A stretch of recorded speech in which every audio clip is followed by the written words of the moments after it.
أكلتنا النهاردة أكلة حبها العالم كله، ما اختلفش عليها حد، حبها الصغير والكبير على مستوى العالم. أكلتنا النهاردة كنتاكي. هنعملها النهاردة من غير تعقيدات، بطريقة بسيطة، خامات مضمونة. هنعمل كمان معاها كلوسلو ورز الكنتاكي، وطريقة اقتصادية. يلا نشوف هنعملها مع بعض ازاي.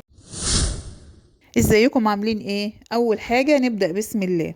معايا فرختين حوالي 1.5 كيلو، متقطعين 4 تربع، غسلتهم كويس جدا. بعد كده هقطعهم تقطيعة الكنتاكي. كل صدر بقسمه 3 قطع. الجناح باخد معاه حتة من الصدر لان دي بتتحسب قطعة في كنتاكي، وبعد كده بقسم بقية الصدر لقطعتين، واقسم الورك 2، بقسمه من عند الدبوسة. يعني الفرخة بتكون 10 قطع. كمان الفراخ لازم تكون عندي في التلاجة شوية، ما تكونش لسه مدبوحة، وهي مدبوحة بيكون لحمها جامد في السوا. ممكن كمان اعمل الوصفة بالدبابيس، بس لو انا ما عنديش وراك او عندي بس دبابيس ممكن اعمل بيها الوصفة وتبقى كويسة جدا.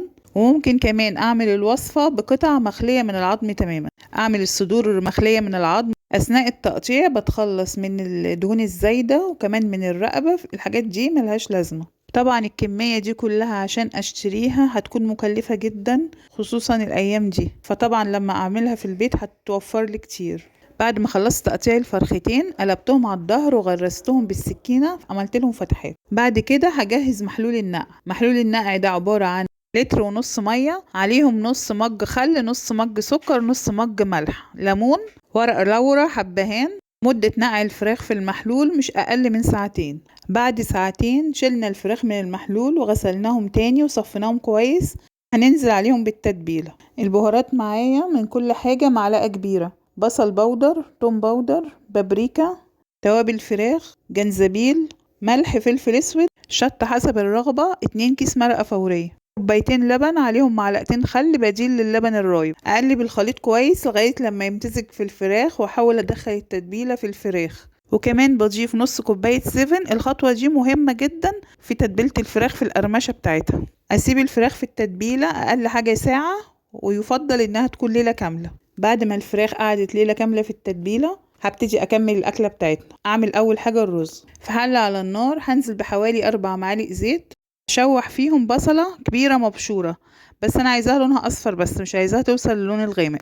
بعد كده بنزل بحبات القرنفل، 4 حبات من القرنفل. بضيف كمان معلقة كبيرة كاري، ونص معلقة كركم، و2 مكعب مرقة، واشوحهم مع البصلة. وبعد كده بنزل بالرز، اشوحهم كلهم مع بعض. انا هنا مش عايزاه لونه زي لون الكنتاكي بالظبط، انا حباه يكون لونه اصفر. كمية الرز هنا 3 كوبايات يتشرب خالص. وبعدين هضيف ليه معلقة صويا صوص، معلقة كاتشب، ومعلقة باربيكيو. هنا الفراخ جهزت معايا. بعمل فتحات جديدة بالسكينة تاني عشان تبقى سريعة معايا في السوا وما تاخدش وقت كتير معايا على النار.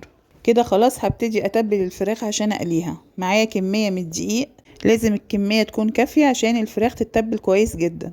نفس البهارات اللي ضفتها في تتبيلة النقع في اللبن هضيفها تاني على الدقيق: توم بودر، بصل بودر، مرقة فورية، بابريكا، ملح، فلفل اسود، كزبرة ناشفة، ونص معلقة جنزبيل.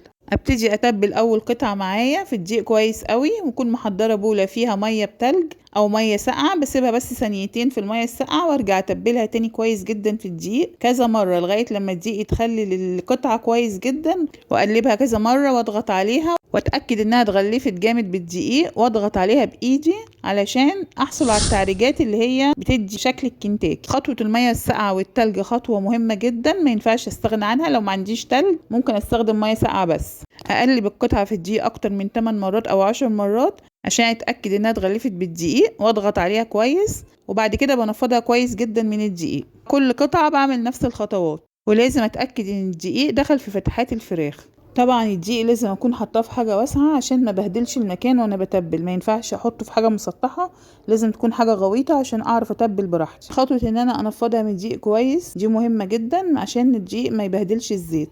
هنا في اضافه مهمه زودتها للدقيق: 2 معلقه نشا عشان القرمشه، حاجه بسيطه. خلاص كده الكميه جاهزه معايا على القلي. في طاسه على النار يكون سرها عالي هنزل بكميه كافيه من الزيت. طبعا محتاجه زيت غزير عشان اقدر اقلي الفراخ وتاخد راحتها عشان تستوي كويس من كل جنب. الزيت معايا بيكون حامي في اول ما بنزل بالفراخ، وبعد كده بهدي النار عشان تستوي. طبعا الوراك بتاخد سوا اكتر من الصدور، فلازم افصلها، يبقى طاسه لوحدها للوراك وطاسه لوحدها للصدور. مده سوا الوراك حوالي 15 دقيقه والصدور 12 دقيقه. هنا الطاسة معايا واسعة، بس مش هنزل الا ب4 قطع بس، لاني لو نزلت باكتر من 4 الزيت بيبرد وهتديني نتيجة مش كويسة. كده وصلنا لاخر حاجة واجمل حاجة في الكنتاكي، سلطة الكولسلو. دي كرومبة للسلطة متوسطة مش كابوتشا، قطعها قطع رفيعة بالسكينة. في كذا طريقة للتقطيع، ممكن الكبة، بس الكبة بينزل معاها مية الكرومبة مش بفضلها. المبشرة جميلة جدا وسريعة، بس انا النهاردة عايزة قطع رفيعة وطويلة شوية. قطعت حوالي 3/4 الكرومبة. هضيف ليها الاضافات: كوباية مايونيز، بضيف ليها نص كوباية لبن، معلقتين خل، 5 معالق سكر. اقلب الخليط كويس جدا مع بعض لغاية لما يتجانس. معايا جزرة كبيرة مبشورة وبصلة صغيرة خالص مبشورة، ما تزودوش عن نص بصلة عشان ما تديهاش ريحة، بس هي بتديها تسكيرة حلوة. انزل بالجزر المبشور على الكرنب واقلبه مع بعض كويس جدا. بعد كده بنزل بخليط المايونيز عليه واقلبهم مع بعض كويس جدا.